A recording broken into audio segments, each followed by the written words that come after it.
reality, my mentality. Everything changes so rapidly, and I'm ready for the never-ending fire. Dancing with my deepest, dark desires. Miracle, how empirical. Don't know anything quite as hysterical. Everything around me transpires as I fulfill my darkest desire. Hey, what's up guys, Impulse7 here, and today I got a new video for you guys, and this video is going to be the details I found in Lonely Freddy. So yeah, I read Lonely Freddy for the first time, and I found 21 new details. So let's not waste any time because, like I said, 21 details, I don't want it to be too long, so yeah, let's just get into the video. Number 1. I actually wrote this detail before even reading the book.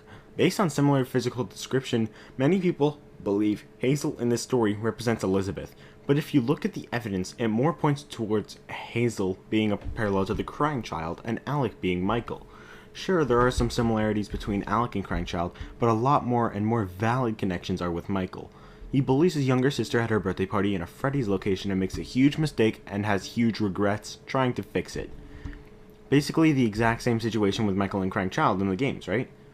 But with only a couple small differences, like the fact that he's a girl, that crying child representation is a girl, and the fact that Alec isn't able to fix his mistake while Michael is. So yeah, now I'll actually get into the details that I wrote as I read. Number 2. Alec had apparently had nightmares most nights. This could connect back to FNAF 4 with Michael and crying child's quote-unquote nightmares. Whether they're real or not is still a mystery, but it still seems connected. Number 3. Alec feels like he is ignored by his parents and doesn't get attention like Hazel does, connecting to Michael and crying child, partially mentioned at the start, but more details here. Number 4. Alec's Aunt Gigi thinks when he is older, Alec will be a leader. In FNAF VR, some death screens say, "Follow the leader." This could mean that Michael at some point in the timeline is some sort of leader. Whether it's the leader of the children, guiding them to be set free, or whatever, something similar, it could be something like that. Or something completely different, like a leader of something else, but still, seems like something. Or maybe somebody else is a leader. Number 5. Alec's parents read books to try and figure out how to help Michael. One of the strategies involved Alec renaming himself. That kinda reminds me of FNAF 2 and 1 where Mike uses fake names. Well, depends what theories you believe, but with this theory, Mike uses the names Fritz Smith and Mike Schmidt rather than his own Michael Afton, likely since William is a murder suspect and he doesn't want to be known as an Afton. Number 6. Sometimes Hazel in this story is called Golden Hazel. Now, that seems like a really odd detail to include, until you stop and consider that Hazel represents crying child in this story, and there's a lot of theories that state crying child is a Golden Freddy, one of which I believe, that being Golden Duo, but like, this could be a further hint to show that the crying child is Golden Freddy, at least in some way. Number 7. Some of the story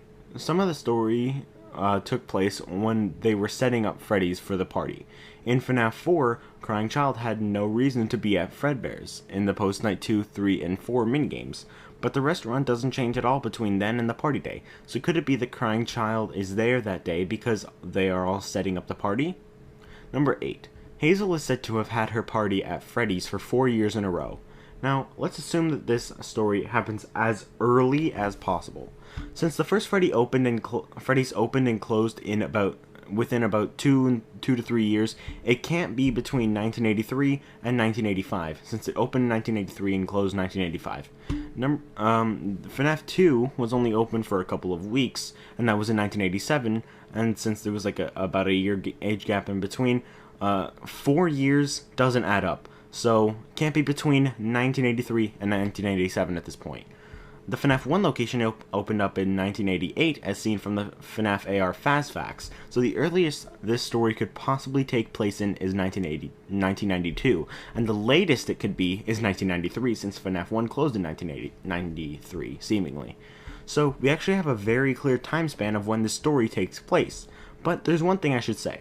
This story isn't a different universe than the games, so the restaurant's opening and closing could have been at different periods from the games, but if it is a similar situation to the games, this story takes place a bit before FNAF 1, at least if they were in the same universe, which they're not, but in a situation where they were, then this story takes place a little bit before FNAF 1.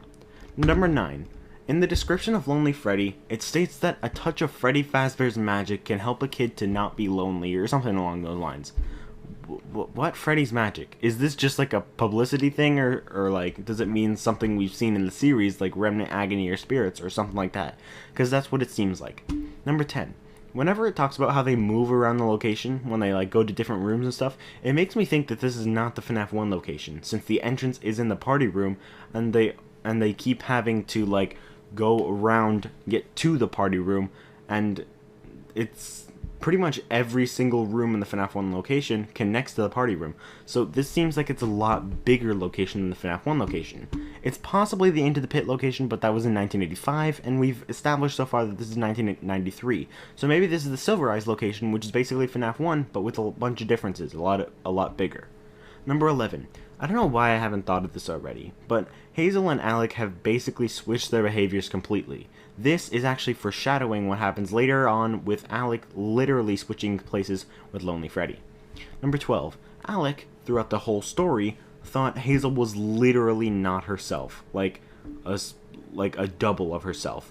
I think this, like the switching thing, was foreshadowing Alec later on becoming something other than himself. A double of him, like he thought Hazel was a double of herself. Number 13. This has definitely been noticed before, but it's not really talked about very often. So I thought I should mention it here. In this story, there is a girl named Charlotte, and she is allergic to chocolate, and when she ate some, she pukes. This is likely a reference to Charlotte in the games who possesses the puppet. Perhaps she was outside when she died because she ate chocolate and was throwing up out there in the garbage. Number 14. I find it interesting that Alec actually made Hazel cry. This to me just further proves that Alec represents Michael and Hazel the crying child. Number 15. Another thing that makes me think Hazel represents crying child is that she's really nervous to do the wind tunnel, and when she doesn't, this leads to Alec making the big mistake.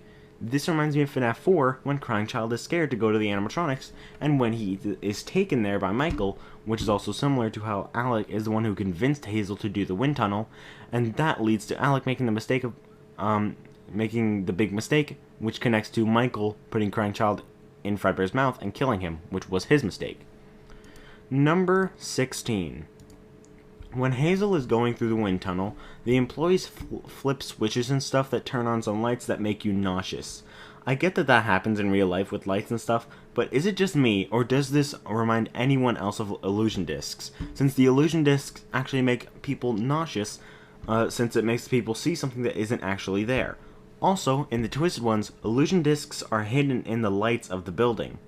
Number 17. Charlotte in this book is friends with Hazel. This may further prove that Crying Child and Charlie were friends before they died, which would very much explain why Charlie goes to so much trouble in FNAF 4's Post-Night 6 minigame and all of FNAF World to save his soul.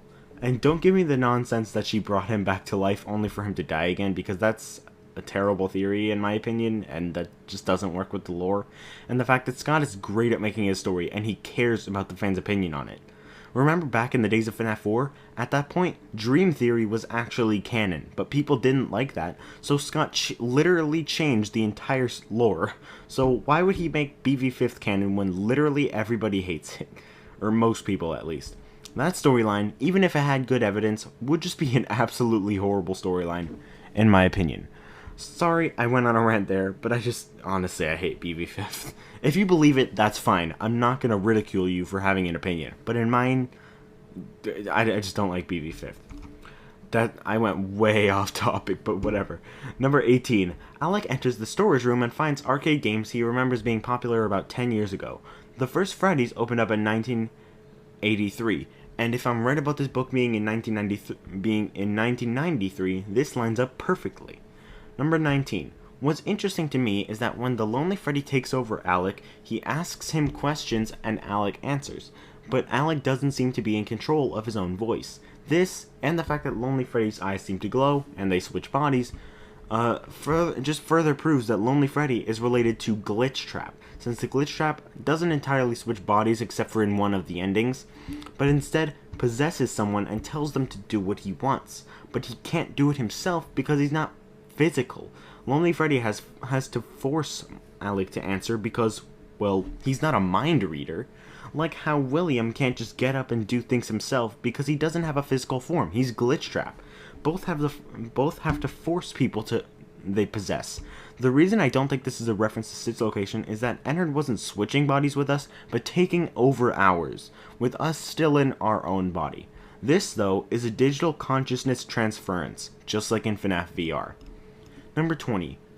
Emperor Krakoa suggested something to me regarding this story about identity theft. This is referring to Lonely Freddy switching bodies with Alec, and this correlates to Mike and Sid's location getting taken over by Ennard, Glitchtrap taking over our body, and also the fact that Mike uses fake names in FNAF 2 and 1.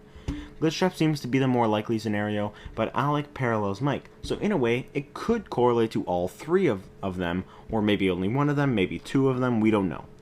Number 21, the final one. When Alec opens his eyes, the Lonely Freddy is gone, and the stage in front of him is still there and empty, but Alec is sitting in the same spot. This is weird, right? Not only did they switch bodies, but their bodies switched places. But how? Did they like morph or something, or did he move him or something like that? I don't know. But yeah, that's the end of the video, guys. Hope you guys enjoyed. I haven't read Out of Stock yet. Haven't even started it. I got a new PC and like I've been kind of busy with that and stuff.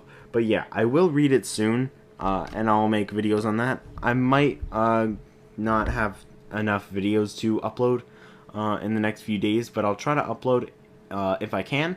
But yeah, I'll see you guys in the next video. Impulse7 out, and peace.